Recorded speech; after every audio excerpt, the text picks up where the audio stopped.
following announcement has been paid for by the New World Order. Hey, welcome to another edition of the Filthy FRB Show for Sunday, June 28th, and that's the second week in a row I've got the intro correct. How about that, Tom? Way to go, buddy. But Moving on up. But I didn't introduce myself, and I didn't introduce you, so I did fuck it up. Yeah. How about this? Let's try this. Sunday! This coming Sunday, tune in to the FRB Show with Front Row Brian. And you can listen to him with his co-host, Filthy Tom Lawlor. I like that. We might have to use that as the opener. So, but Choking after a very interesting comment last night from you on Twitter, Tom. You called me a supervillain.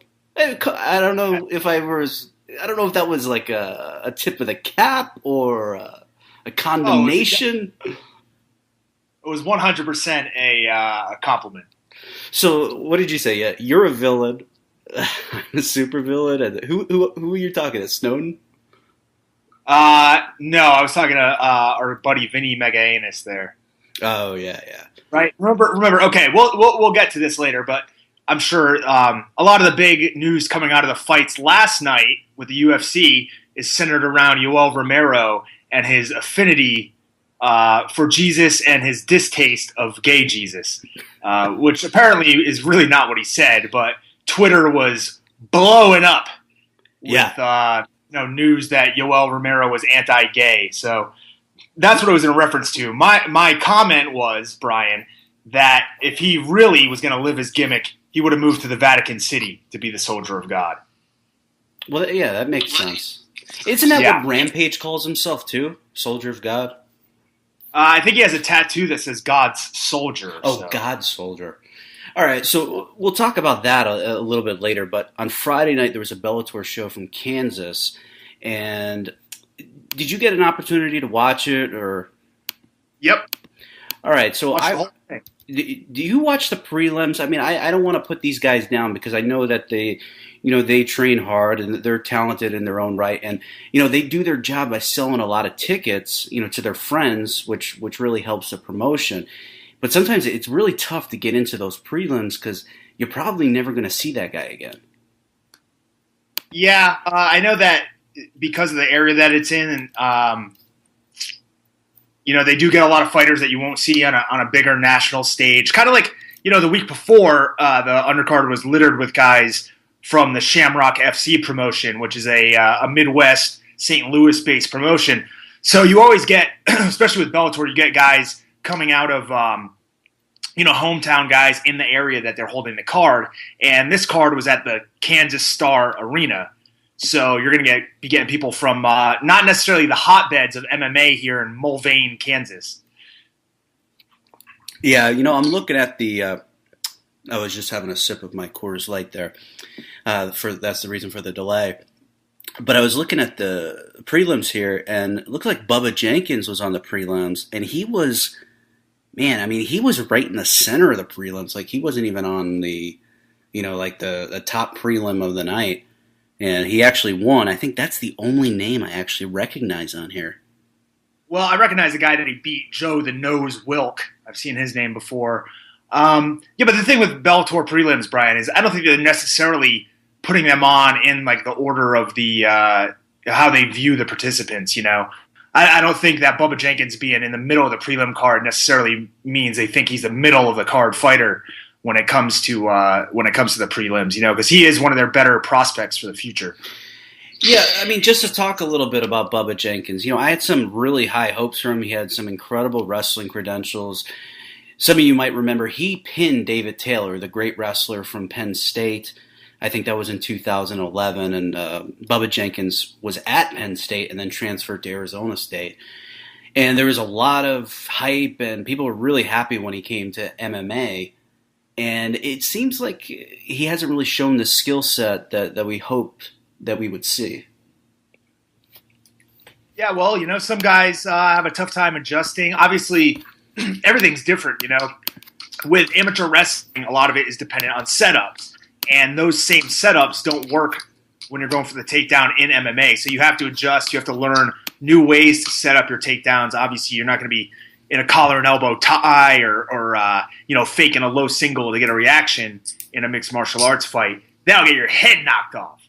So, guys have to adjust, and some people find it easier to do so, and, some people don't. Yeah, he is 27 years old. He's 9-2 now. He's got some time to kind of reach his potential in this game, but he's not 22 or 23. So within the next couple of years, I think what we see is probably about as good as it's going to get. Yeah, and in a lot of cases that ends up being the case. Just coming in with great wrestling credentials doesn't necessarily translate into winning a mixed martial arts fight, even if it's against other wrestlers. There's plenty of instances where guys who were less credentialed wrestlers are able to win the takedown battle or win the fight against somebody who holds an advantage in, possibly their biggest advantage. So it's a completely different game, man. Yeah, and there's some people that say he was never really in love with wanting to be a fighter. It was more about being famous. Yeah, and that could be the case. I think a lot of young fighters now, they do get into the game for different reasons than, us grizzled veterans who've been around for a while. I was a UFC fan before it was popular at all. So I know what it's like to, want to be involved in a sport where there's really no money and no fame. Unless you're looking to get laid on an Indian reservation. It wasn't exactly the big hot thing to do back in the early 2000s was being fights. So nowadays, these damn young whippersnappers have a different view of it and get into it, sometimes for money, which is, if you can fight for money and you don't love it, more power to you. So some people do it for that. Some people do it for the fame. Some people, want to get laid. They want a free car at the local dealership. Stuff like that. So there's a lot of different reasons why people get into it. And, there's no saying at the end of the day what's right, what's wrong as far as your motives. And I don't know what Bubba Jenkins' motives are, but, as long as he keeps winning fights, he's going to keep getting booked. That kind of reminds me of a saying. I saw an interview with Kid Rock, and they said they always ask him, or they always ask musicians, it's like, hey, why do you do that? Why do you do this? Why'd you pick music? And Kid Rock was criticizing the guys who say, oh, I love the music. And his point was, well, of course you love the music. The real reason you're here is to get laid and make money. Yeah. Hey, yeah, at least he's calling a spade a spade. Are you a big Kid Rock fan, Brian? When that album, what was the album that came out? I was in high school. Was it Devil Without a Cause? Yeah, Devil Without a Cause. Yeah, I believe Cocky was the follow-up, I think. I think he's got some good songs, but I've never been to a Kid Rock concert or anything. Really? He's a big-time country guy now. I'm surprised. Yeah, I haven't been to a concert since 2012. I went to see Bob Seger and the Silver Bullet Band in Atlanta. I thought you went to WrestleMania weekend. What do you mean? What happened? I thought you went to a concert that weekend. Oh, yeah. I did go to Garth Brooks. Well, what the hell? Come on. I got a better memory of your life than you do, Brian. Yeah. This is a stark contrast from the guy I met 6 years ago at a hotel bar in New Jersey who knew more about me than I did. You're slacking. Yeah. I don't know as much anymore. It's gotta be the drinking a little bit because man, that was kind of a whirlwind.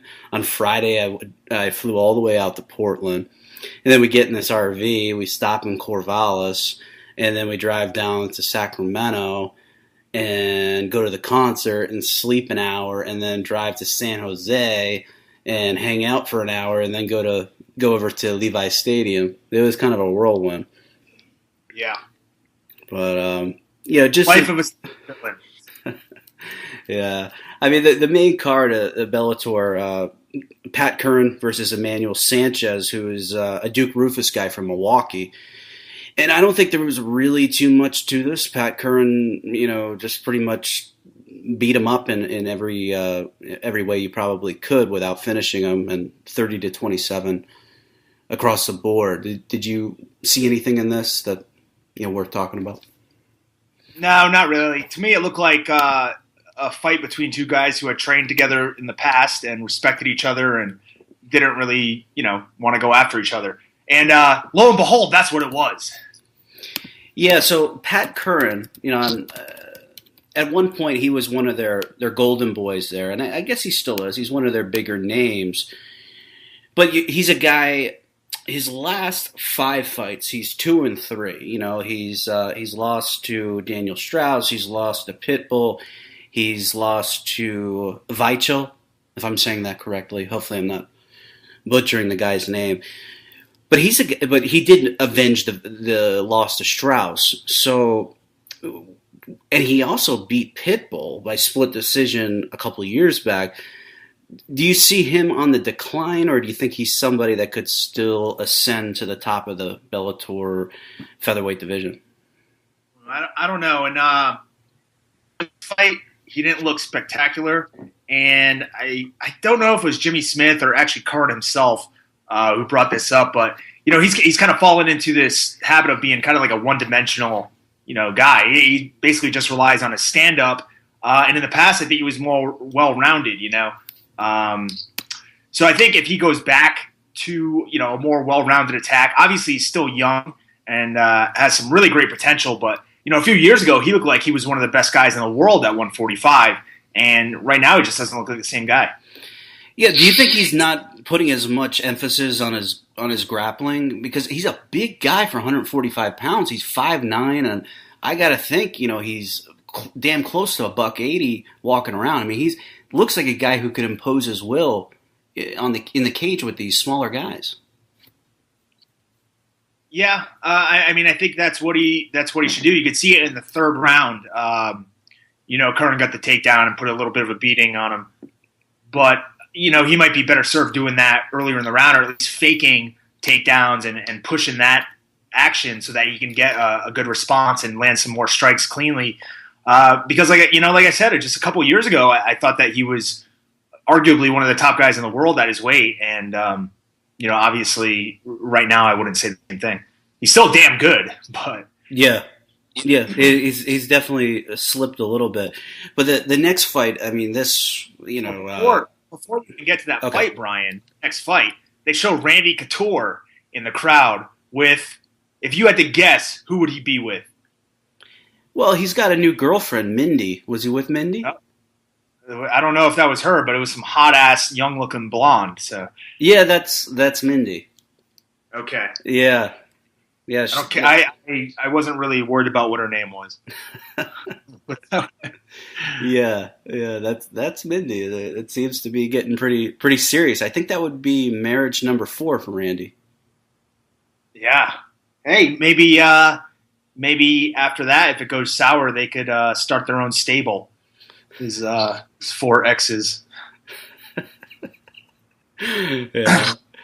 Yeah. So Randy Couture's in the crowd with Mindy, who I didn't get a chance to meet at the Randy Couture roast in St. Louis, but I was alerted that was her name. So the next fight was Joe Schilling, the kickboxing star, or if Joe Rogan has it his way, Joe Schilling will be Ronda Rousey and Floyd Mayweather put together as far as popularity. Yeah, I like Schilling. Yeah, I mean, he's an entertaining fighter, but he's fighting a guy, Hisaki Kato, or Kato, however you want to say it, and I guess he was only, 4-1? I mean, not a very experienced fighter. Yeah, going into the fight, he was 4-1, and that one was actually his last fight, which I believe he lost by KO or TKO in the first round. So he was coming off a loss, and if you think he wasn't being set up to lose here, you're a fucking moron. Yeah. I mean, Hisaki, I mean, have you seen the Superman punch actually work? I've seen it. Oh, well, GSP would hit it all the time. And yeah, I've seen it work. No, I mean for a knockout. For a knockout? No. I do not remember See one for a knockout. Romero almost hit one like off the cage and to knock out Machida last night. And nobody's talking about how awesome that was. But yeah, that was just to get off topic for a second. That was so weird. He did that. It was so cool. And then when they did the replays from the round, they didn't even show that. Yeah, and it was in like the middle of a flurry. Like he hit him a couple times, ran off the cage, hit him again, and kept hitting him. And it was like just pushed by the wayside. Maybe they thought he tripped, and I don't fucking know. I thought that was pretty cool. But yeah, Kato here. I mean, he's being brought in to lose. That's the only way I can look at it. Obviously for the American crowd, it would have looked better if Schilling won because it's somebody that Bellator management seems to be behind, and he is a really, really exciting fighter. Unfortunately, he was also coming off a loss here, so you had two guys coming off of losses, and pretty much, Bellator got the knockout that they wanted, just not by the guy that they wanted. Now, I thought I read, I don't know, maybe I saw it on Twitter or it was on MMA Fighting, but Schilling called Kato a pussy in between rounds. That he wouldn't stand with them because, he did stand with them for the majority of the first round, and then he just took him down. And you could even hear Jimmy Smith was like, "Oh, Kato didn't like that body kick," and I don't think it was he didn't like the body kick. He just saw it's a fight. You strike, you take the guy down, you do what you got to do to win the fight. Brian, Kato actually got a takedown a minute 30 into the fight, so okay. He was kind of content to stand there for a little bit, but then, Kato got the takedown on Schilling, and Schilling just didn't, he wasn't very active on bottom, a lot of holding on. Kato didn't do a whole lot, but he definitely did enough to win and edge out that round. So, I could see why Schilling I could see from Schilling's point why he was calling him a pussy because Kato was brought in as like a stand-up guy, and did get on top and get the takedown. But it's an MMA fight. What the hell do you expect? Yeah, and I think Kato was talking a little bit before the fight saying, yeah, that's great. And I'm paraphrasing here from Sean Wheelock. That's great, Schilling. He's good with his big gloves, but I'm a small glove fighter. And he backed it up. Oh, did he ever? I mean, this has to be one of the all-time best knockouts in Bellator history. And, it's up there for MMA history, too. Just a great... the most solid Superman punch in the history of MMA. And like I said, I've never seen. We've seen Superman punches connect, but not for a knockout, and not just for a knockout. Schilling went down like he was shot. Yeah. I thought it kind of reminded me of the way Chuck Liddell went down when Rashad hit him at UFC 88. I know another guy I follow, Luca Fury on Twitter, said it was the same. It looked exactly the same as when Chris Lieben knocked out Terry Martin in 2007 at a fight night. I don't know. You remember that fight, Tom?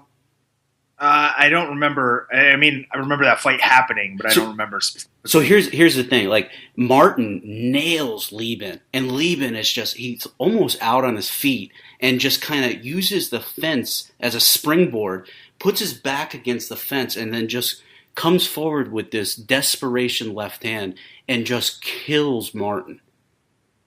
Yeah.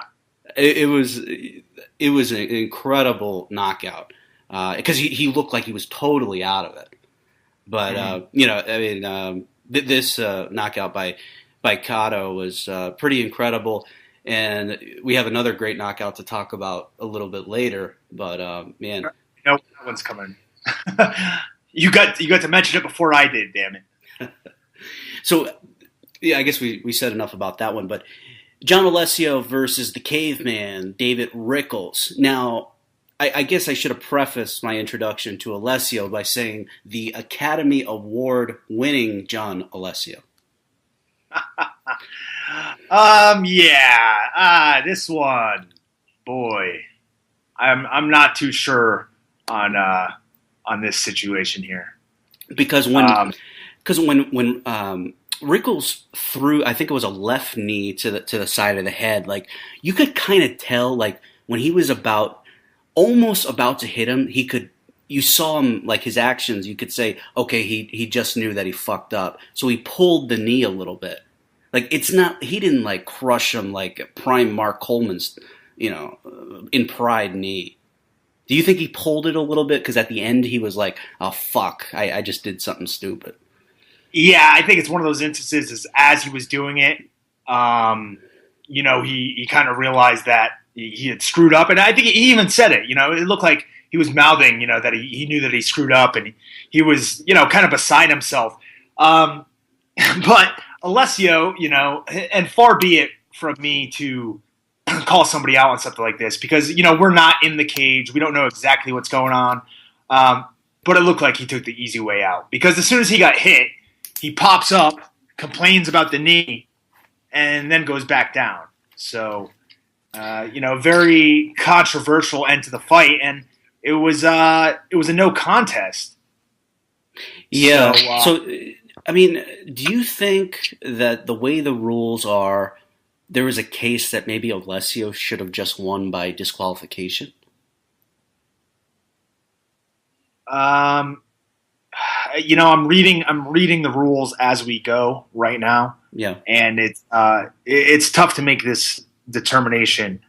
Because the way Sean Wheelock, I don't know how well Sean Wheelock knows the rules. Obviously, he knows it better than me because I'm quoting him here now. And he said that the referee can take into account the severity of they called it an accidental strike, but it's not accidental. He did it.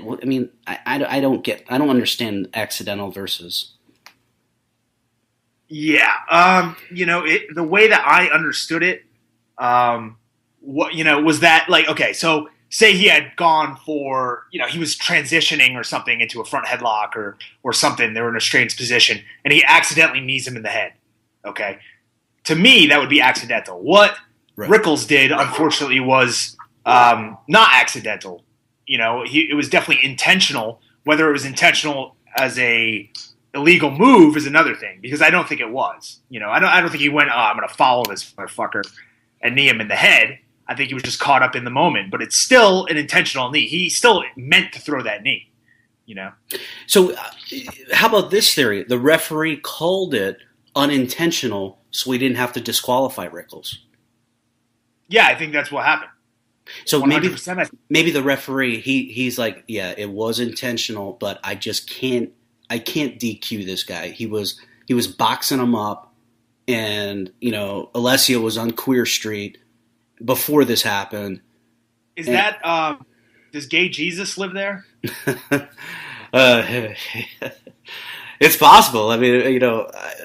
Romero follows me on Twitter. I don't know how good his. I don't know if he reads. I know he speaks English. Not great English. I don't know if he reads and writes. I can send him a DM and maybe we can kind of ask him about this whole thing. Yeah. But yeah, you could. Alessio is getting beat up. So that's where I'm almost like, all right, man. You could kind of see he ate quite a few punches from Rickles. So maybe the knee did kind of really disorientate him. But, I still think he took the easy way out. Yeah. I do as well. But who knows? He did take a knee to the head. And we got to throw all that. Even if the knee didn't do a lot of damage, he was getting his ass beat before that. So who knows, how much he had left in the tank regardless. So that's another issue with the rules. It's like he was going to lose. He was – the referee could have stepped in right there and called it. And I don't think anybody really would have complained about the illegal knee. He could have just said he was stepping in before that because you could make a case that Rickles was really about to stop him. So just an unfortunate thing. And, luckily for Dave Rickles, it came out as a no contest instead of a loss on his record because that would have been a shame. And I really like this guy. Bellator, he's not like sitting around at the top of the title picture, but he's a really good character. And he's a beast, man, Yeah, he really seems to get it. His walkout was pretty entertaining. He's got all these crazy outfits and, really young guy. He's only 26 years old. And, I don't think he can beat the top guys in the division. He lost to Chandler. He lost to Pitbull's older brother. But I think he's a guy that they could – I guess he's already a draw to a degree, but he's a guy that they could have as one of their staples. Yeah, I think so, especially in this market, in the Midwest, the middle of the country, Middle Earth, whatever it is. He just seems like he's a great character, and he'd be, a good draw. I tune in to watch Dave Rickles. Let me put it that way. Yeah, and He moves the needle. Alessio put a pretty scathing message on Facebook. Like he got a lot of saying that he got a lot of messages about people saying that he took the easy way out, and he seemed really, really agitated about it. And it's almost like, those are the situations, man, where you just got to turn the phone off. It's better not to know. Yeah, because even if he was, if he was unable to continue because of that knee, and that's what did the damage. He's in a situation where not a lot of people are going to believe him. So, kind of sucks for him in a lot of ways, but I think it kind of sucks for Dave Rickles worse. And, Alessio, we're talking about not really an old guy. He's 35 years old. I think he's got about 60 professional fights. And, he's one of these guys that you'd say, you probably need an exit strategy. I don't know if you should still be doing this. Hey, the guy's been around forever. His first fight in the UFC was a UFC title fight against Pat Miletich, right? So yeah. Think about how long ago that was. So. It's amazing that he's only 35. It's like I said, to have that many fights and kind of a throwback, because I don't think in this next generation of fighters you're going to see anybody be in their early to mid 30s with 50 to 60 fights. If you fight 3 times a year now, you're working hard. Yeah. Hey, Brian, this is like way off topic, yeah. But I have these rules in front of me. Okay. One of them says, and this is under the heading of injuries sustained by fair blows and fouls, right? If a contestant injures himself or herself while attempting to foul his or her opponent, the referee shall not take any action in his or her favor, and the injury shall be treated in the same manner as an injury produced by a fair blow.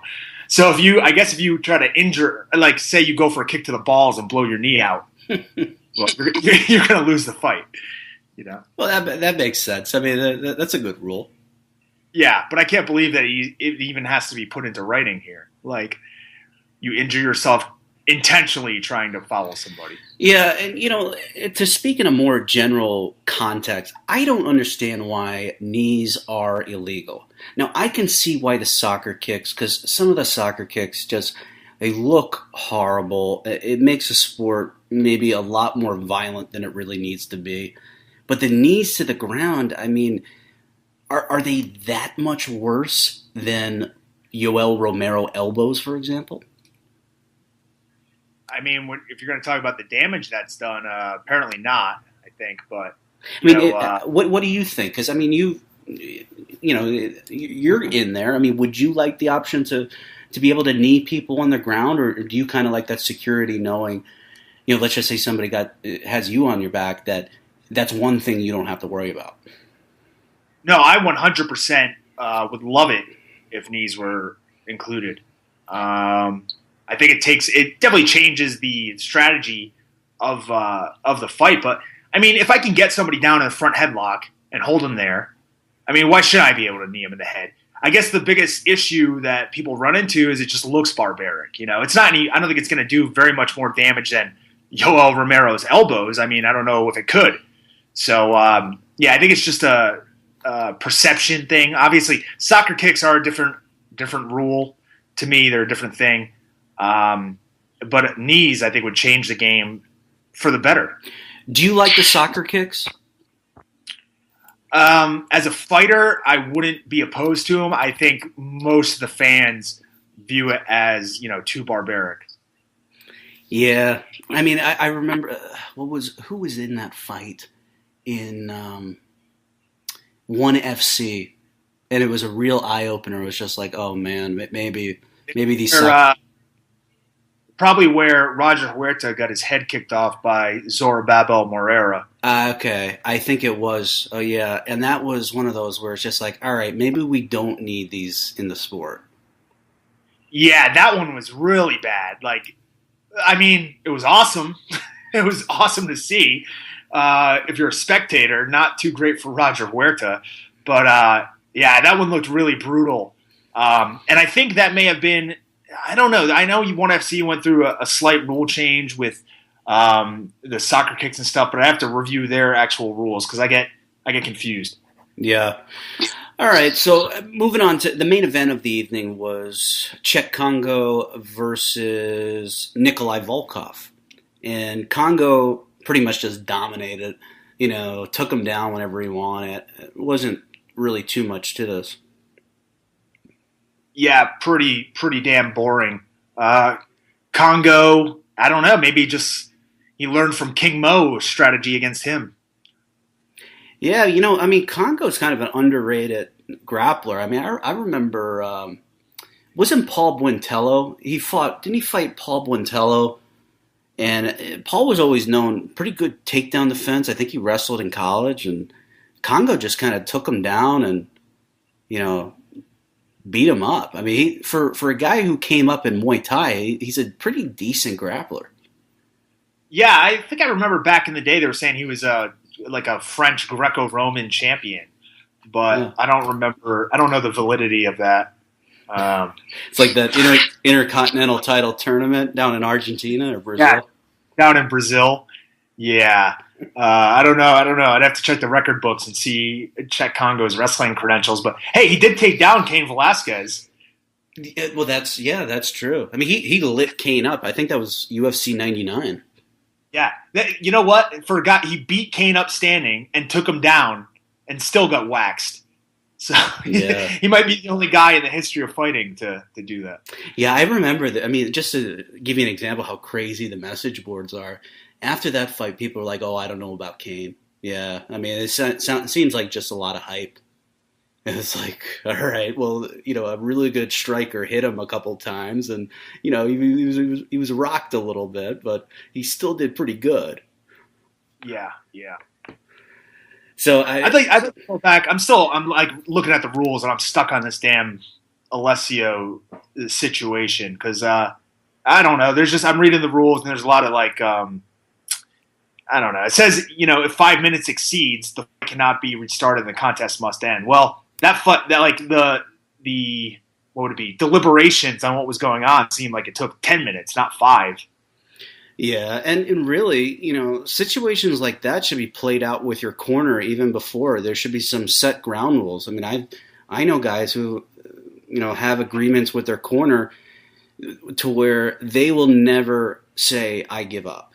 It's always going to be the guy in the corner being the bad guy. So if Alessio, he should have had somebody that said, no, that's it. He can't fight.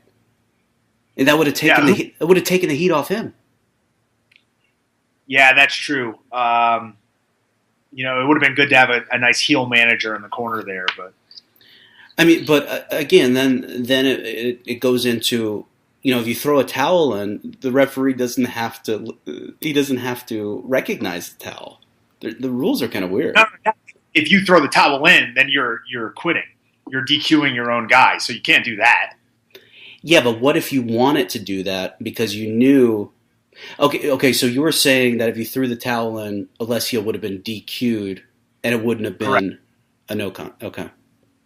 Right. Well, yeah. Yeah. If you throw an object into the cage from the corner, your side's gonna get DQ'd. That's how they skirt around the situation with the towel. I mean, you could throw the towel in; it doesn't really mean anything. What it means is you're throwing debris into the cage so that you're going to get DQ'd. So I guess when the referee and the doctor was talking to Alessio, they were in a neutral corner, so Alessio's corner couldn't intercede and say, "Hey." They were supposed to be in a neutral corner, but it looked to me like his corner was right behind him. Yeah, that's weird. I mean, why didn't one of those guys say, "No, he's done. He's done"? Because then they can't talk. They're not allowed to speak to the fighter or the ref. I mean, they were talking to Alessio, and you could see the referee told him to be quiet. Anytime there's a low blow or a foul like this, it's supposed to be the fighters go to neutral corners and there's no contact between them and their corner. But it looked to me like Alessio's corner was right there, but I'm sure the ref wasn't letting them influence what was going on. Yeah, so that's the Bellator card.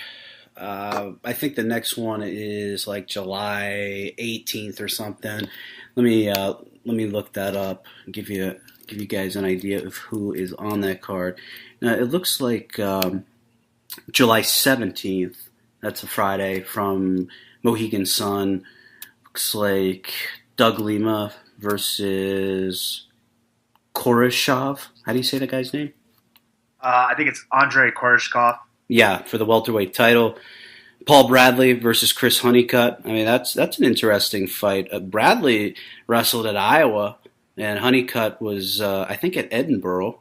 He was probably a national runner-up. I can't remember exactly. But also on that card is Michael Page, a Brit who's getting a lot of hype, versus Rudy Beers. What? Rudy Beers? Is he your favorite fighter? Or Bears? How does he say his name? No, I don't know if it's Beers or Bears. Either way, it's pretty awesome name. Yeah, Beers. Yeah, I would pronounce it Beers. I mean, I would just, and then nickname Cold. Yeah. Then you got your gimmick. And Paul Daly is back versus Dennis Olsen, who I can't confirm if he's related to the Olsen twins or anything like that. Yeah, I think he is the third Olsen twin. I think there's Mary Kay, Ashley, and Dennis, from what I remember. Dennis Olsen's a guy from New England who's already fought Paul Daly and lost to him years ago. So I don't really know where this fight came from, but hey, it's on the main card, so I'll watch it. And the opener from that show, they always, like we talked about earlier, Bellator packs their shows full of local guys. And they've got a guy that, has a big local following down there in Uncasville with Brennan Ward, former tournament winner and 185 title contender. He's now fighting at 170. So he'll be in the opener. And I've trained with him, a bunch a few years ago. And, man, that kid's a wild man. Is he the real or a jabroni? Well, I mean, he already won the Bellator tournament once. 185, he did lose in the championship match against Alexander Shlemenko. But yeah, he's pretty damn good. He was a national runner-up at Johnson & Wales, so he's a D3 national runner-up. He's been boxing his whole life. His dad was a boxing coach, and we were training jiu-jitsu together at a place in Rhode Island, Tim Burrell, BJJ. So. We've done a bit of training, and he's explosive. He's still real young, and he's got a lot of things that he can improve, but he also does a lot of things well. And the kid's a beast. Yeah, sure. So let's talk a little the UFC card last night from Hollywood, Florida, the Seminole Hard Rock Casino, which was. You think Dolph Ziggler was there? That is Dolph Ziggler's place of residence. Yeah, that's interesting. Why they picked Hollywood, Florida for him. Who didn't he just sign a new contract with WWE? That I don't know, but he did do a hell of a job on Swerved. I thought, good for him. So I don't know where you want to start with this one. The first fight, Diaz versus Makashvili. I don't know if I'm saying that right, but I think you did. Yeah. So it was a pretty controversial decision there. It's a split decision. I kind of tuned out, man. Most people said it was a really boring fight. Who said that? I thought this fight was pretty damn good. Really? Yeah, I don't know. I just kind of spaced out, and then I saw some comments on Twitter that they weren't too entertained, but maybe they had done the same. How did you score it? Man, it was a tough one. You could go either way. Okay, so I think the first round was definitely Hakran Diaz, right? Yeah. I think it was. I think the first round was Diaz. Second round was the one that was tougher to tell, and the third round to me was Makashvili. An interesting stat, and I'd have to go back and look and see who exactly he fought, but they said Makashvili had 15 or 17 takedowns in his last fight, that's insane. Right? Did he fight nude? Yeah, I don't know. But he went out there and got taken down, the first thing. So they were battling back and forth. They'd each get takedowns. It was a wild, wild fight. Yeah, and I thought it was really good. I had Hakran Diaz winning, but the problem is I was watching it as a spectator, so the second round, Makashvili I think was winning early on and probably up until the very end, and then Hakran Diaz was able to kind of reverse the tables, but he was going for a lot of submissions, and Makashvili would slam him and get out. So it depends on how you look at it. Like he was in a tight triangle, so. Do you give the edge there to Hakran Diaz, or do you give the edge to Makashvili for slamming him out of the triangle and landing a few punches? So it comes down to how you view the judging, but this was a split decision that when the fight was over, it looked like it was going to be a split decision. Yeah. So the next fight, Thiago Santos, who is not the big fat Brazilian guy that kicked Eric Prindle in the balls like 3 or 4 years ago. This is a different Thiago Santos. Do you remember that guy? They called him the Monster in Bellator. I do remember. I remember that he threw the kick to Prindle, and then the next time they fought, Prindle threw a kick and kicked him in the balls. I vaguely remember Prindle putting a picture on Twitter of his balls. Do you remember that? To prove to people that his balls were like I don't know. I don't even know what the word is. He put up a picture. Know. It was real bizarre, right? Like, I can't remember exactly. I'm going to have the people screwed up, but one of the guys threw like an axe kick. I think what happened is Prindle threw an axe kick in one of the fights, and it broke Thiago Santos' like pelvic bone, but at the same time, which was legal, but at the same time, he hit him in the balls, as the axe kick came down, and and then I think the next time it was like a little Santos like. Threw like a little kick, like he was trying to kick like an onside squibble in a football game, and just kicked him in the balls. So, and Prindle sold it pretty hard, huh? Yeah, we're gonna. You know what? Those would be some good fights to go back and watch and report on. Yeah, somebody's got to make some kind of compilation of like I don't know the 20 worst fights ever. But they can't be just bad, boring fights. They have to have a comedic element to them. Yeah. Well, you know what? You could be the man for that job.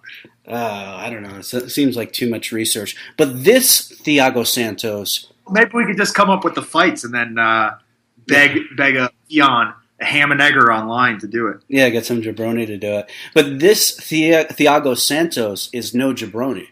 He head-kicked... Steve Bosse, I'm told that it's Bosse, not Steve Bossy. He high leg kicked this guy into the next decade. I mean, the way he landed, he was like in like 3 different positions at the same time. Yeah, it was terrible, man. I mean, it was just shin right on the side of the head. Yeah, well, you could see where this was going. I mean, he had his hands down, like lower than he'd be carrying a hockey stick. So, I mean, I wasn't too surprised when he got his head kicked off. It did look pretty rough there for a second because he didn't move for a while. But hey, you know what? That's what you get when you got a last name like that, and you don't come out to Kellis. Bosse. I have no idea who Kellis is. Who is Kellis? You've never heard that song? No. Oh, my God. No. I think if I pull it up on YouTube... What year did it come out? It'll probably show up here on the audio. What? What do you mean? I don't know. Came out a few years ago. You definitely heard this song. If you haven't, then... really I probably heard it. Let's see if we can get to the... Can you hear that, Brian? Yes, I can, yeah.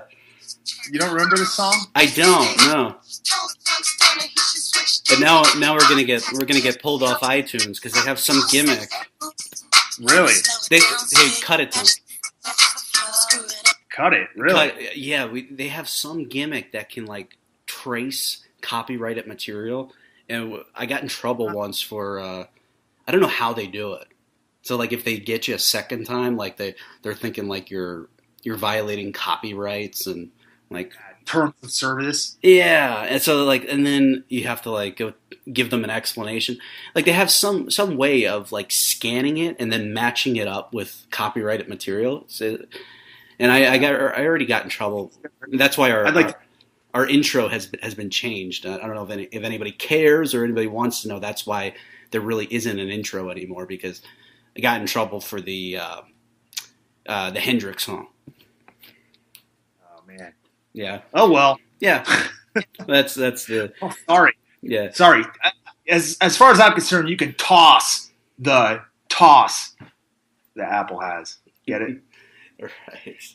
Now, the next fight, this is Antonio Carlos Jr., who I saw a lot of people just calling Carl's Jr. after the burger chain, which I think might be a good gimmick for the guy, because that's, you can remember that and maybe parlay it into a little bit of a sponsorship. And I think Carl's Jr. has advertised a lot during MMA fights. I mean, with they always have some scantily clad woman, with a huge hamburger in her mouth.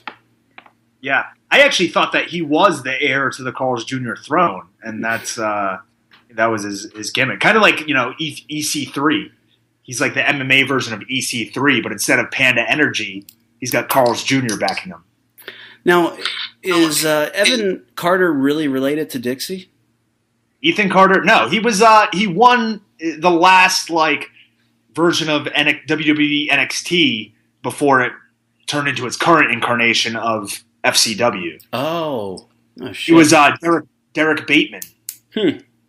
Was his name? I didn't see that one. But this guy, Carl's Jr., he's I guess he cut a pretty good promo. He said, basically he thanked everyone, even remotely, and if they, what's his name, Anik brought up something. Oh, you're at a new weight, and he goes, "Oh, that's right," and then he'd go into thanking his nutrition guy. Yeah, he was very happy. This guy, his first fight in the UFC was at heavyweight, so he's now down at 185, and he looked huge. Yeah, he's a big. And Eddie Gordon, I mean, he's not a small guy. I mean, he looked like pretty well put together. Yeah, Eddie Gordon looked like he was in 10 times, maybe I'll say 13 times better shape than I remember him being in physically. And they credited that to a new nutritionist. And it looked like the nutritionist did a pretty damn good job. Unfortunately, Carl's Jr. Had too much in the bag for him. Now, isn't that funny, Tom, when they say, "Oh yeah, I have a new nutritionist now and have a new diet, and that's why I have this completely different physique"? And to me, that was always the code word for, I got some new gimmick that I didn't have access to prior. It was always the dead giveaway. It was like, no, don't say you have a new nutrition guy. Just say, no, I've just been doing what I'm always doing. I really don't see a difference. Yeah, what I'm going to start saying is, oh man, I've started working with Ken Yasuda, and he's really changed my body around. Yeah, natural methods. But I tell you, man, I mean, this Carl's Jr., I mean, that was the first time that I've seen him fight, and I was pretty impressed by him. I looked up his credentials. He had some really good credentials in jiu-jitsu. Vinny probably knows a lot about him, and he's only 25 years old. Yeah, and he's only been a pro for 2 years or something. So he's got a pretty big upside, and especially if they can keep him going down in that Brazilian market. I mean, he's somebody that could do some stuff at 185. I don't know if he's not fluid enough yet to beat some of the top guys on his feet. I mean, but he's huge. Guy's fucking huge. Yeah. And the other thing with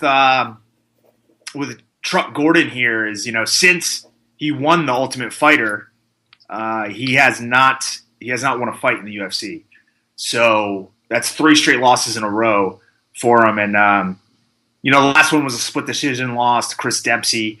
So I don't know how the UFC looks at that, but we'll see where he goes from here. Could be gone. Yeah, I got to wonder now that they kind of have Titan FC under their watch that maybe, some of these guys that have lost 3 in a row. I mean, it used to be if you lost 2 in a row, I'm talking when they only did the pay-per-views and then maybe, 6 fight nights a year, maybe when they were doing 20 cards. If you lost 2 in a row, you were really nervous. Now it's like they seem to give you 3. I lost 2 in a row at one point, but one of them was a split decision loss to Aaron Simpson that they kind of but I think everybody knew that was bullshit. And I think that the first time I met you, we were talking about that, and I had watched that fight, and it was a 10-8 first round. You really took it to him. Yeah. And then nobody scored a 10-8, and it was like, well, if that's not a 10-8, what is? I mean, Simpson was just hanging on for, in survival mode. Yeah. Well, hey, whatever. It's in the past. But, like I said, I mean, UFC views some things, differently. I mean, the fight with Chris Dempsey that he had was a split decision loss, but I don't see anybody, the fight that I lost with Simpson was a fight of the night, too. So, we got a bonus for that. I don't remember Chris Dempsey and Truck Gordon being a big-time exciting fight. So, unfortunately for him, it looks like, if I'm the matchmaker, he's gone. But I'm not. That was a really good stretch for you. So in UFC 100, you got that $100,000 bonus. And then when you fought Aaron Simpson, was that 2010? It was the beginning. I think it was right after New Year's. So it was early on. Yeah, I think in 2010. Yeah, that was a good stretch for you, man. 2 bonuses. And now it's like, guys are begging for those bonuses, I guess, because they're not those discretionary bonuses everybody tells you about. They're just not what they used to be. And then it's either that or they're not given out to everyone at the same amount. So you hear some guys who do big time business at the top of the card and then get another big bonus on top of that. And the mid card or lower card guys, that just doesn't happen to us. Sure. And I wonder, just getting back to Eddie Gordon's future here, I wonder if Titan FC is going to be a landing spot for some of these guys that maybe have lost 3 in a row, because now that Titan is on Fight Pass. I mean, it's good that they have a home, but, Titan, they can't pay very well. I mean, I think they were paying Vinny maybe like 6 and 6 or something, or just something not very good. Yeah, but outside the UFC, that's not too bad. One of the things with that is, too, I believe the way that these deals work is that the UFC gives money to these companies for the rights to have them on Fight Pass. So, from what I understand, I guess Titan FC will be getting more money from the UFC, so they could put that towards some of the fighters. Because I think that's how the deal with Invicta is. Because from what I understand, I mean, really, UFC is kind of funding Invicta. Right. By giving them money for Fight Pass. Yeah, and then that's the same that I've heard. So UFC will give a rights fee to Titan and say, here's $50,000 to, for the rights to this card. We're going to help you promote it, go out and sell your tickets. Whereas before on CBS Sports, they were basically paying to be on air, and then they would get a cut of the commercial revenue. And when no one's tuning in to watch, basically, half of nothing is not much. Ryan, are you sure they were paying? Because we had one of their CEOs on, and he did not say that they were paying for that time. Yeah, he's completely full of shit. Okay. Yeah. Well, now the UFC's paying them, so it really doesn't matter. And I think it's a better platform, obviously, for any of these companies that can get on UFC Fight Pass. You can see, it did pretty good wonders for Invicta. I mean, there's a lot more excitement for these Invicta shows than there would be otherwise. So I think the more of these libraries that the UFC can gather up, I think the better off that Fight Pass is going to do. And, it's a great service anyways. So, more power to them. If it keeps some, farm league promotions going, because they don't have the WEC anymore. They don't have Strikeforce. And, really they've got a lot of guys on the main roster. So, hopefully that, Titan FC can become a pretty good feeder organization and start running shows more frequently and give some of the younger guys or, guys who are third or whatever, who aren't necessarily on the way out, but aren't on a winning streak, somewhere to go and build themselves back up. Sure, and just to move on to the co-main event of the card last night, Lorenz Larkin, the son of Cincinnati Reds Hall of Fame shortstop Barry Larkin, He defeated a guy from Argentina named Santiago Ponzinibbio or just something like that. It's Santiago to me. What is it? Santiago Ponzinibbio. Ponzinibbio. There we go. So Lorenz Larkin's looking pretty good at 185 pounds rather. Just pretty good. Guy's a pretty good striker, pretty exciting guy to watch. Yeah, he's at 170 pounds now. Oh, he dropped down from 205 to 185, and now he's down at 170. Oh, okay. When he fought King Mo, was that at 205? That was at 205, and then he dropped down after that. I believe that was like his first loss. He dropped down after that, and he has a win over Robbie Lawler in Strikeforce. Lorenz Larkin. I mean, he's no joke on the feet. This guy's like the Monsoon is a very fitting nickname because he's like a whirlwind of punches and kicks, and he's awesome to watch. Like a gorilla. Yeah, I don't know about that. Gorilla Monsoon before anybody takes that in Yoel Romero or that before that takes on its So anyways, I don't know about the haircut he had. It was like it kind of looked like a steaming dookie on the back of his head, but kind of odd version of a hawk. I saw somebody on Twitter said that he allowed Stevie Wonder to do his hair. I don't know. I don't know who said that, but I can't take credit for whoever came up with it. That was actually a pretty good comment. But so here, the next thing, Yoel Romero versus Lyoto Machida. We didn't even talk about the fight, really. Yeah, I mean, you pretty much know what happened with the fight. Now, what happened after the fight? I'm talking about the Ponzinibbio fight. Oh, what do you got? What do you got about? Well, I mean, Ponzinibbio, let's not discredit this guy because he was game as hell. I mean, he was eating shots at the end of that fight that would put out, a lot of people. So I want to see this guy fight again, even after he took this beating. He didn't look like a chump. He just looked like he wasn't as good as Larkin. Yeah, I agree. I mean, there was a time there he threw a couple punches back at Larkin, and I had bet on Larkin, so I was rooting for him. But I was like, oh wow, yeah, Larkin might be in some trouble here. Yeah, but he was able to pull it out, obviously, and Ponzinibbio took like one of the worst beatings I guess you'll see with a guy that is still functional. And he never really got knocked out. He didn't go down. The referee stepped in and as they were standing, and Ponzinibbio kind of stumbled away. So it wasn't a controversial call, but you don't really hear a lot of guys coming out of Argentina in the way of MMA. So I love seeing guys from these smaller countries where the sport's still developing do well. So I'll be rooting for Ponzinibbio in the future. Yeah, it's interesting you mentioned. I don't think I can name another fighter from Argentina. I mean, I can name boxers like Sergio Martinez and Marcos Maidana and Lucas Matisse, but not MMA. I can't really think of any others. Can you? Yeah. No, I don't really. I can't think of too many. Give me a second. I'm sure I might be able to come up with somebody, but. Yeah, I don't know. And it's coming from a country that invented the Argentinian backbreaker, so. Actually, I forgot. Don Morocco.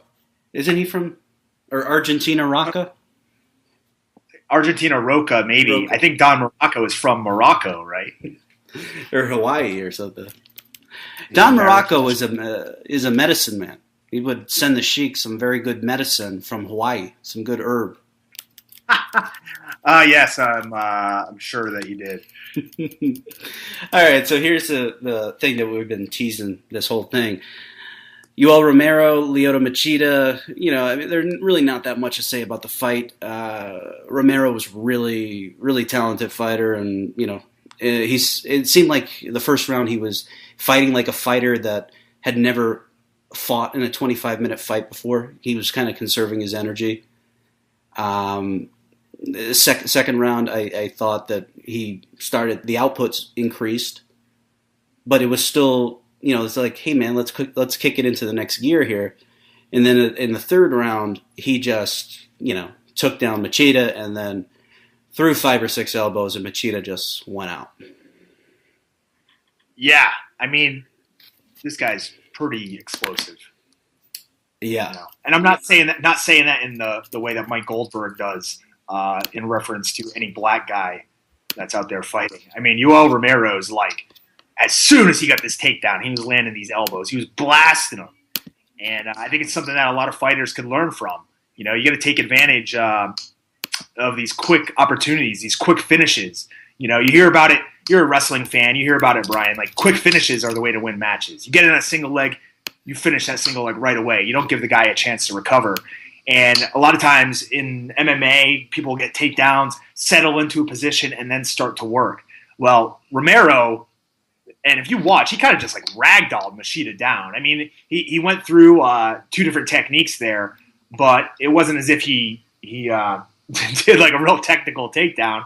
They were kind of locked up, and he threw Machida to the ground and immediately just blasted him with elbows.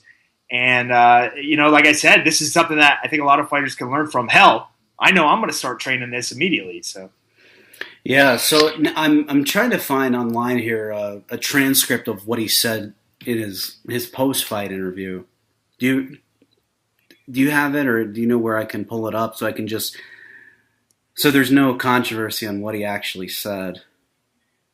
Let me see. I know I did see one last night on Twitter, but there's been a lot of Romero's talked a lot about it too. It's not as if he's trying to hide from this. So I think you've got to believe, you got to believe what he said. So basically, what he said. Wow, my friends, I want to say something. I'll try English. Hey UFC. Hey Miami. Hey Florida. Listen, people. What happened to you, USA? What happened to you? What's going on? You forgot that the best in the best of the world, the name is Jesus Christ. What happened to you? Wake up, USA. Go back. Go for Jesus. And then, this idiot on Bloody Elbow, because this is where I'm getting it, this moron, Anton Tabuena, some jerk off, is saying that Romero said no for gay Jesus. He definitely did not say that. He said no forget Jesus. I mean, don't forget. Yeah, he meant because the guy's English is horrible. He said no forget Jesus. He said I don't want you to forget Jesus. But I'm shocked that this is still even up. That this hack, that the editor, if they have one over there, hasn't taken this down yet. So, it caused a lot of controversy, and it seemed like there was just a lot of people who heard what they wanted to hear and not actually what Romero said. Yeah, I agree with you here, Brian, 100%. I don't think he went out there trying to make anti-gay sentiments. And I'll read what he said at the press conference. He said, what I was trying to say in the octagon was look for the American dream. I think he meant Dusty Rhodes, but I'm not sure. Yeah. There was a misunderstanding who you can look all you want, but unfortunately, you're not going to find him anymore. However, he did thank the U.S. for the American dream, so he must be a Dusty Rhodes fan.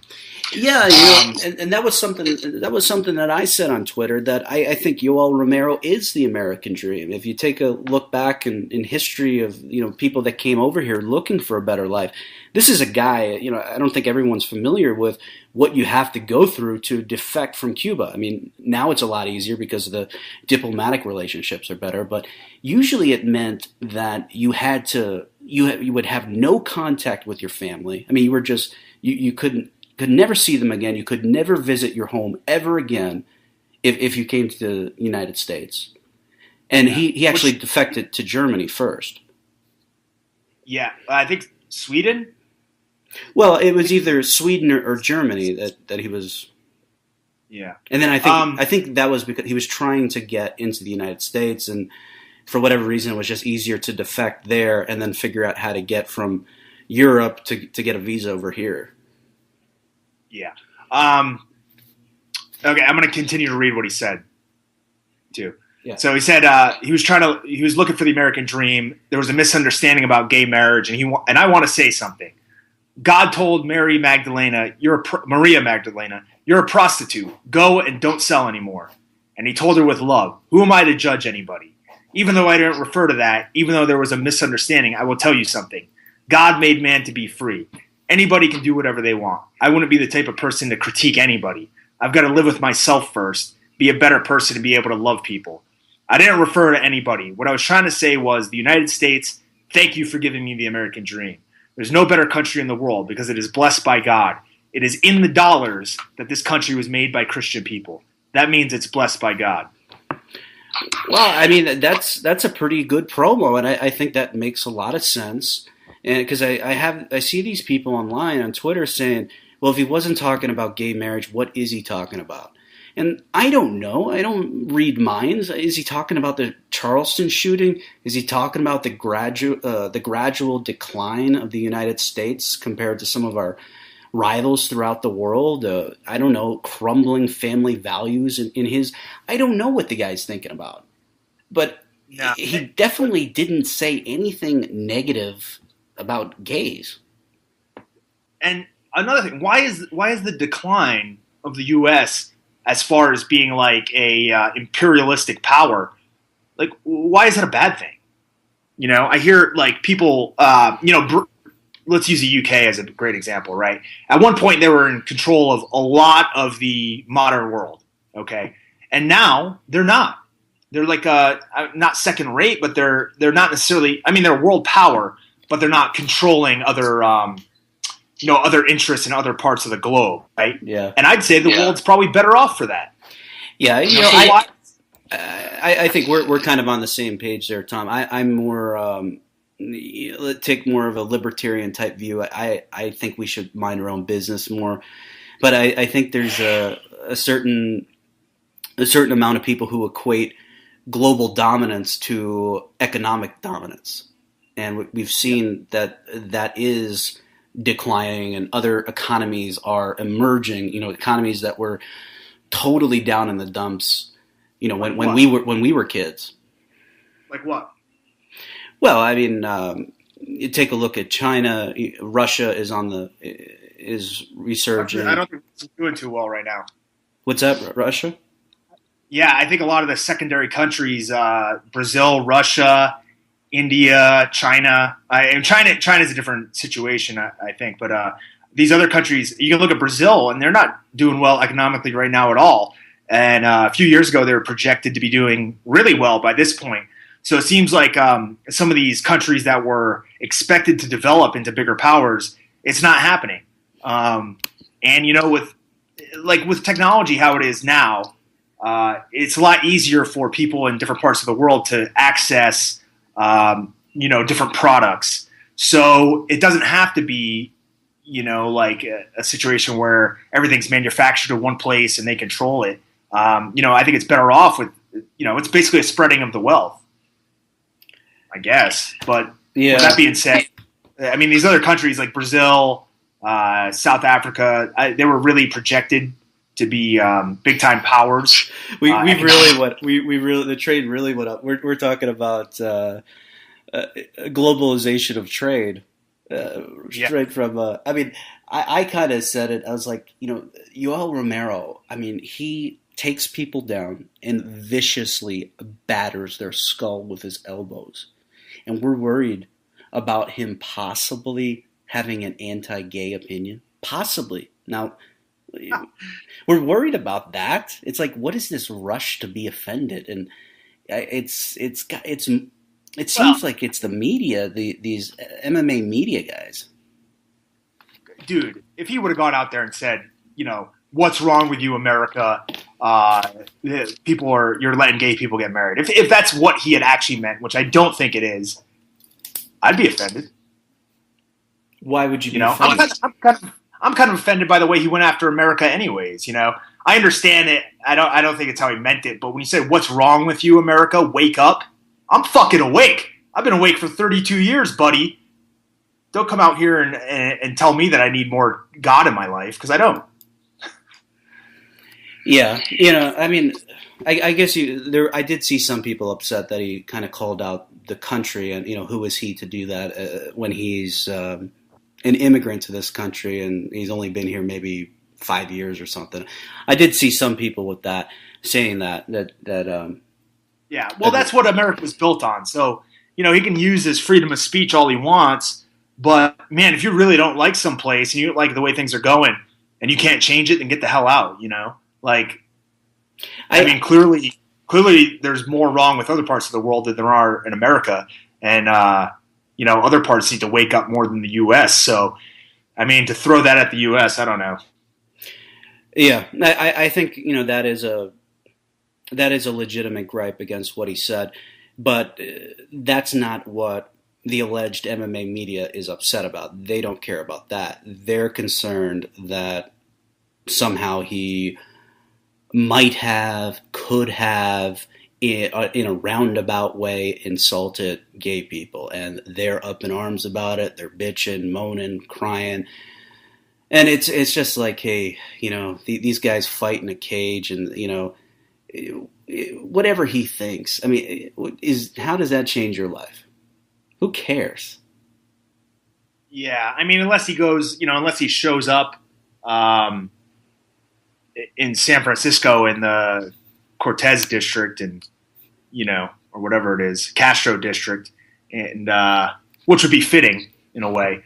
Unless he shows up there and goes nuts and starts taking people down and elbowing them on the street, realistically, he's not causing a big harm to anybody, even if his views are, anti-gay, which I don't think that they are. Speaking of which, okay, this is completely unrelated, but it's kind of back to what we were talking about off topic there. Did you see this? Speaking of misreportings, did you see the what was reported as an ISIS flag at a gay pride parade in New Orleans? Oh, come on, that wasn't an ISIS flag on CNN? Did you? Yeah, do you know what I'm talking about or no? Yeah, I put a picture up because I thought it was funny that I said, did you ever think maybe ISIS and the gay community are kind of in cahoots? So it's like a joint promotion. Yeah, because it gets reported on CNN that this is an ISIS flag, and upon further review, it's a flag filled with dildos and butt plugs, made to look like an ISIS flag. So props to whatever. I'm assuming this guy is on the UG or the OG or something. So props to whatever guy made this ISIS flag with butt plugs and stuff. Because hell, he got exactly what he wanted. He trolled CNN. He's like, it might have been One Man Army. It could have been Bo Taylor. And it's amazing. Those like Fox News, CNN, MSNBC, they seem like they can be trolled real easily. Like there's some fire at a tall office building, and someone will call in and they'll give them a fake story, and then like 2 minutes in, they're like, yeah. And so, what do you think of Howard Stern's penis? And they're like, okay. Have you ever seen those on YouTube? Those, yeah, the Stern clips. I mean, it's just they don't do any due diligence. They don't check. No, they're like I don't know. They're like people that just post rumors on the internet. Like me? Okay. So I didn't say that. Yeah. All right, so we talked a little bit about some of the hot button issues, the two great knockouts from this weekend. So really, I mean, Romero, I saw some people saying, "Oh, way to take attention away from your performance." No, not really. No, the performance. If performance just spoke for itself, then you wouldn't even need to do interviews. Romero elevated himself, and even if some people are upset about him. That's upset at him for what he said. I bet you they're still going to watch, and he's going to fight Jacare. Yeah. I think the next step is him versus Jacare on the Weidman versus Rockhold undercard. Obviously, so that when somebody gets hurt, they can just throw one of those guys into the title match. Yeah, it'll be interesting when that fight takes place, because I don't think Weidman wants to fight on that September 5th card in Vegas. He usually likes to take the summer off. But they had tried to get Verdum to come back for that card, and I don't think that's going to happen. So unless he's going to change his mind and they'll do Stipe versus Verdum or Arlovsky if he gets injured. But it looks like really, besides like 155, and I mean you even have multiple guys there. There's really not a whole lot of instances where there's a clear cut number one contender across the board at any weight. I mean, I guess you could say at 115 strawweight. Claudia Gadelha would probably be the number one contender, but I mean, she's going to fight with Jessica Aguilar. So the winner of that is going to be the number one contender. So at least we'll have someone clear cut there. But at 125, like, you know, really who's the best guy between Dodson, Benavidez, you know, Cejudo, those guys, you know, no one really knows. Well, there's no clear cut guy. Dodson's getting the match. Yeah, I know he is, but I mean, after that last performance against Makovsky, can you really say he's more deserving than Benavidez or even Cejudo? Or Super Calo says he is, and you know it'll be the largest drawing pay-per-view in all of combat sports history. So, who am I to argue with Super Calo? Super Calo lost to some pretty suspect people in WCW, I think. So, you know, let's not take everything that he says as gospel here. Oh man. Yeah. All right. So you know that's what we got for you guys this week. Next week, July 4th weekend, I don't think there's anything big happening in MMA, but I know Brock Lesnar is wrestling somebody in Japan that's going to be on the WWE Network next Saturday. Supposed to be Kofi Kingston, but. Yeah, that was the original. It's just kind of weird how they're not hyping it more, like for the first time ever, you know, live from Japan. Well, that's what the commercial on Monday appeared to be about, but they did not mention opponent, which makes me think that it still will be Kofi Kingston because they're pushing it as like the return of Brock, not you know, a Brock versus Kofi match, obviously. So my guess is that Brock goes out there, tosses Kofi around a bunch.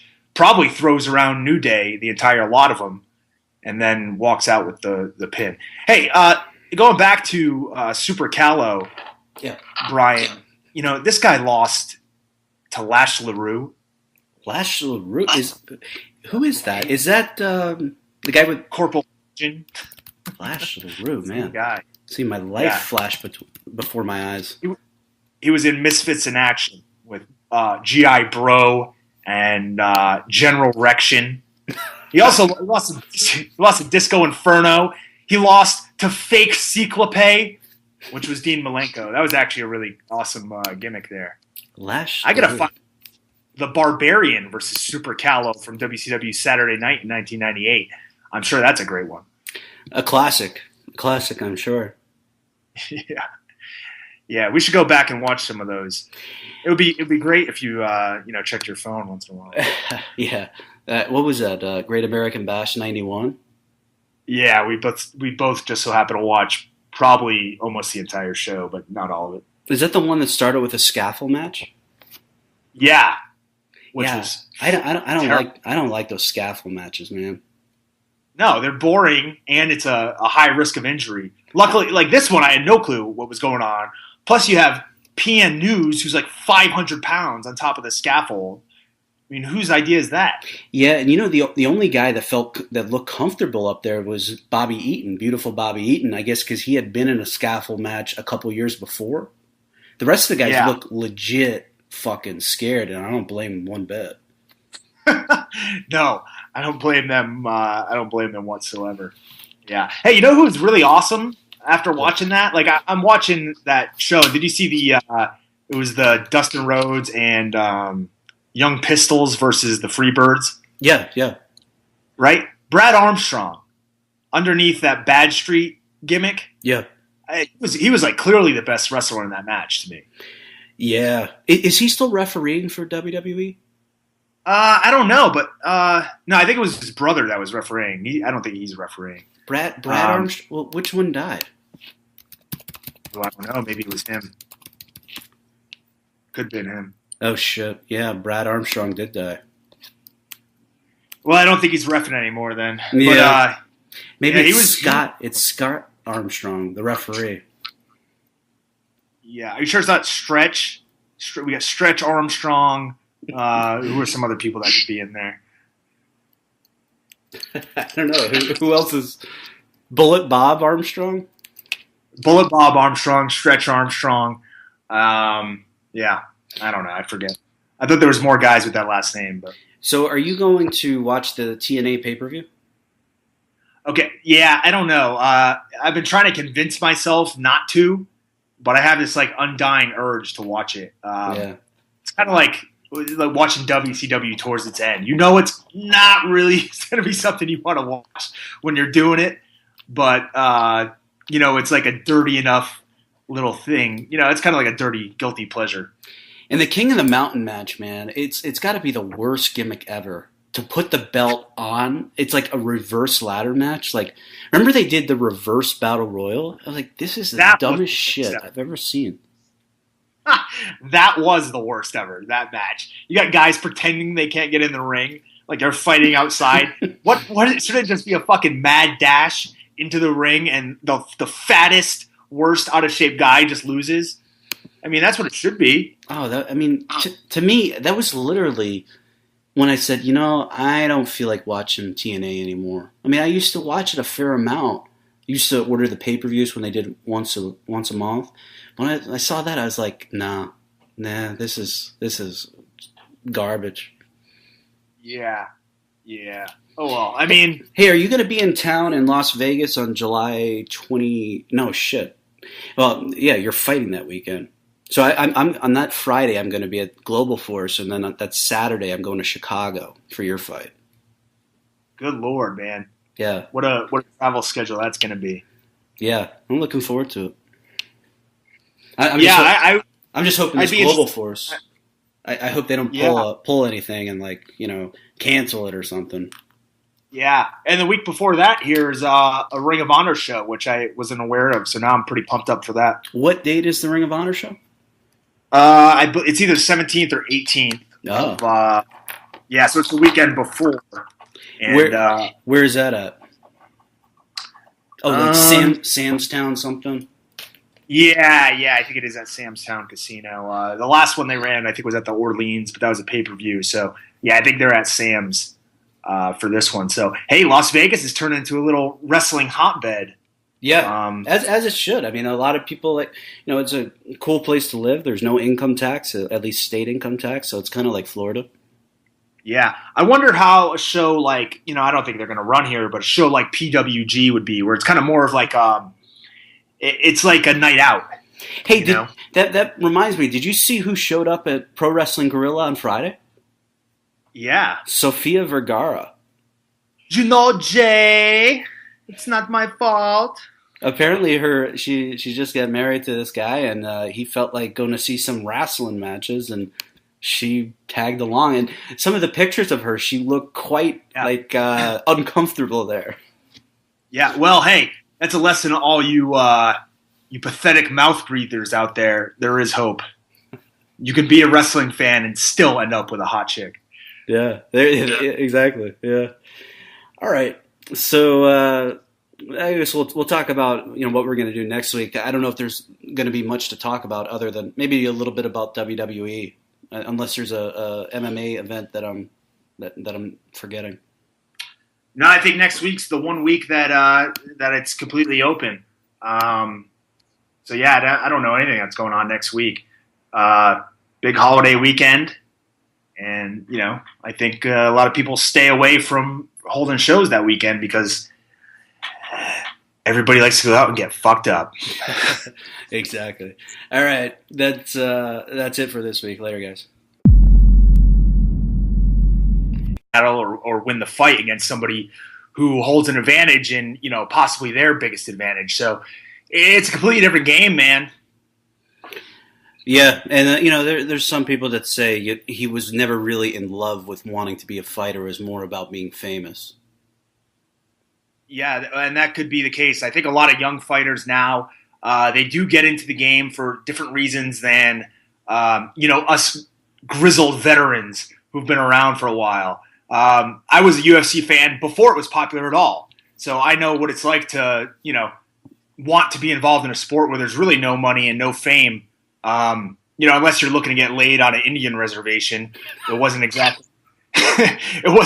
the big hot thing to do back in the early 2000s was be in fights. So nowadays, these damn young whippersnappers have a different view of it and get into it.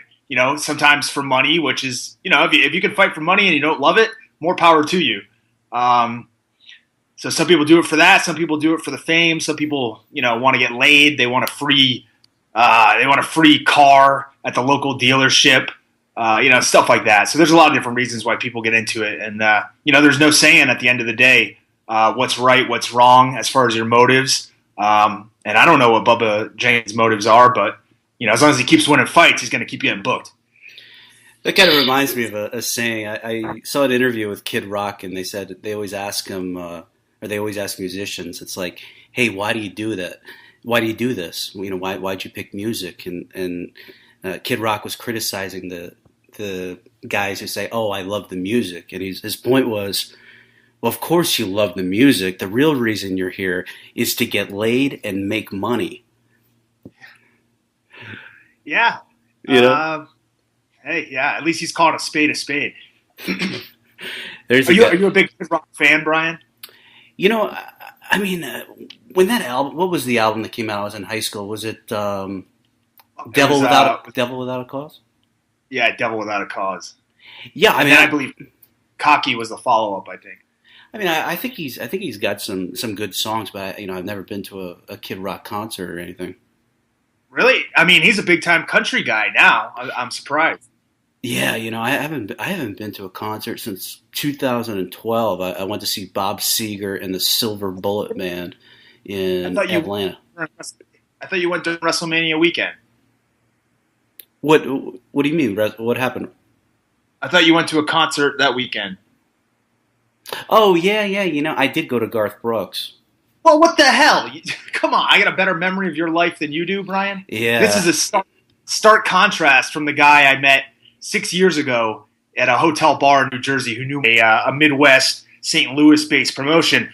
So you always get, especially with Bellator, you get guys coming out of, hometown guys in the area that they're holding the card. And this card was at the Kansas Star Arena. So you're going to be getting people from not necessarily the hotbeds of MMA here in Mulvane, Kansas. Yeah, I'm looking at the I was just having a sip of my Coors Light there. That's the reason for the delay. But I was looking at the prelims here, and it looked like Bubba Jenkins was on the prelims, and he was right in the center of the prelims. Like, he wasn't even on the, the top prelim of the night. And he actually won. I think that's the only name I actually recognize on here. Well, I recognize the guy that he beat, Joe the Nose Wilk. I've seen his name before. But the thing with Bellator prelims, Brian, is I don't think they're necessarily putting them on in like the order of the how they view the participants. I don't think that Bubba Jenkins being in the middle of the prelim card necessarily means they think he's the middle of the card fighter when it comes to the prelims. Because he is one of their better prospects for the future. Yeah, just to talk a little bit about Bubba Jenkins, I had some really high hopes for him. He had some incredible wrestling credentials. Some of you might remember he pinned David Taylor, the great wrestler from Penn State. I think that was in 2011, and Bubba Jenkins was at Penn State and then transferred to Arizona State. And there was a lot of hype, and people were really happy when he came to MMA. And it seems like he hasn't really shown the skill set that we hoped that we would see. Yeah, well, some guys have a tough time adjusting. Obviously, everything's different, With amateur wrestling, a lot of it is dependent on setups. And those same setups don't work when you're going for the takedown in MMA. So you have to adjust. You have to learn new ways to set up your takedowns. Obviously, you're not going to be in a collar and elbow tie or faking a low single to get a reaction in a mixed martial arts fight. That'll get your head knocked off. So, guys have to adjust. And some people find it easier to do so, and, some people don't. Yeah, he is 27 years old. He's 9-2 now. He's got some time to kind of reach his potential in this game, but he's not 22 or 23. So within the next couple of years, I think what we see is probably about as good as it's going to get. Yeah, and in a lot of cases that ends up being the case. Just coming in with great wrestling credentials doesn't necessarily translate into winning a mixed martial arts fight, even if it's against other wrestlers. There's plenty of instances where guys who were less credentialed wrestlers are able to win the takedown back. More about me than I did. You're slacking. Yeah. I don't know as much anymore. It's gotta be the drinking a little bit, because man, that was kind of a whirlwind. On Friday, I flew all the way out to Portland, and then we get in this RV. We stop in Corvallis, and then we drive down to Sacramento and go to the concert and sleep an hour, and then drive to San Jose and hang out for an hour, and then go over to Levi Stadium. It was kind of a whirlwind. Yeah. But, just life of a yeah. I mean, the main card of Bellator, Pat Curran versus Emmanuel Sanchez, who is a Duke Rufus guy from Milwaukee. And I don't think there was really too much to this. Pat Curran, just pretty much beat him up in every way you probably could without finishing him, and 30-27 across the board. Did you see anything in this that worth talking about? No, not really. To me, it looked like a fight between two guys who had trained together in the past and respected each other and didn't really, want to go after each other. And lo and behold, that's what it was. Yeah, so Pat Curran, at one point he was one of their golden boys there, and I guess he still is. He's one of their bigger names. But he's a guy, his last 5 fights, he's 2-3. He's lost to Daniel Strauss, he's lost to Pitbull, he's lost to Weichel, if I'm saying that correctly. Hopefully I'm not butchering the guy's name. But he did avenge the loss to Strauss. So, and he also beat Pitbull by split decision a couple of years back. Do you see him on the decline, or do you think he's somebody that could still ascend to the top of the Bellator featherweight division? I don't know. And the fight, he didn't look spectacular. And I don't know if it was Jimmy Smith or actually Curran himself who brought this up, but he's kind of fallen into this habit of being kind of like a one-dimensional guy. He basically just relies on his stand-up, and in the past I think he was more well-rounded. So I think if he goes back to a more well-rounded attack, obviously he's still young and has some really great potential, but a few years ago he looked like he was one of the best guys in the world at 145, and right now he just doesn't look like the same guy. Yeah, do you think he's not putting as much emphasis on his grappling? Because he's a big guy for 145 pounds. He's 5'9", and I got to think, he's damn close to $180 walking around. I mean, he looks like a guy who could impose his will in the cage with these smaller guys. Yeah. The following announcement has been paid for by the New World Order. Hey, welcome to another edition of the Filthy FRB Show for Sunday, June 28th, and that's the second week in a row I've got the intro correct. How about that, Tom? Way to go, buddy. But Moving on up. But I didn't introduce myself, and I didn't introduce you, so I did fuck it up. Yeah. How about this? Let's try this. Sunday! This coming Sunday, tune in to the FRB Show with Front Row Brian. And you can listen to him with his co-host, Filthy Tom Lawlor. I like that. We might have to use that as the opener. So, but choking after. A very interesting comment last night from you on Twitter, Tom. You called me a supervillain. I don't know if that was like a tip of the cap or a condemnation. It was 100% a compliment. So, what did you say? Yeah, you're a villain. I'm a supervillain. And who are you talking to? Snowden? No, I was talking to our buddy Vinny Megaanus there. Oh yeah. Right. Remember. Okay, we'll get to this later, but I'm sure a lot of the big news coming out of the fights last night with the UFC is centered around Yoel Romero and his affinity for Jesus and his distaste of gay Jesus, which apparently is really not what he said, but Twitter was blowing up with news that Yoel Romero was anti-gay. So that's what it was in reference to. My comment was, Brian, that if he really was going to live his gimmick, he would have moved to the Vatican City to be the soldier of God. Well, yeah, that makes sense. Isn't that what Rampage calls himself too? Soldier of God? I think he has a tattoo that says God's soldier. Oh, God's soldier. All right, so we'll talk about that a little bit later, but on Friday night there was a Bellator show from Kansas, and did you get an opportunity to watch it? Or? Yep. All right, so do you watch the prelims? I mean, I don't want to put these guys down because I know that they train hard and they're talented in their own right, and they do their job by selling a lot of tickets, to their friends, which really helps the promotion. But sometimes it's really tough to get into those prelims because you're probably never going to see that guy again. Yeah, I know that because of the area that it's in, and they do get a lot of fighters that you won't see on a bigger national stage. Kind of like the week before, the undercard was littered with guys from the Shamrock FC promotion, which is I think that's what he should do. You could see it in the third round. Curran got the takedown and put a little bit of a beating on him. But, he might be better served doing that earlier in the round, or at least faking takedowns and pushing that action so that he can get a good response and land some more strikes cleanly. Because, like I said, just a couple years ago, I thought that he was arguably one of the top guys in the world at his weight. And, obviously right now I wouldn't say the same thing. He's still damn good, but... Yeah.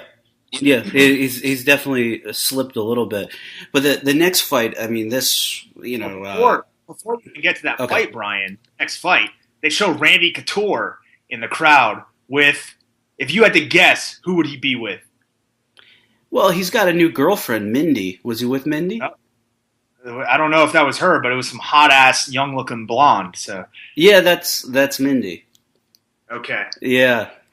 Yeah, I wasn't really worried about what her name was.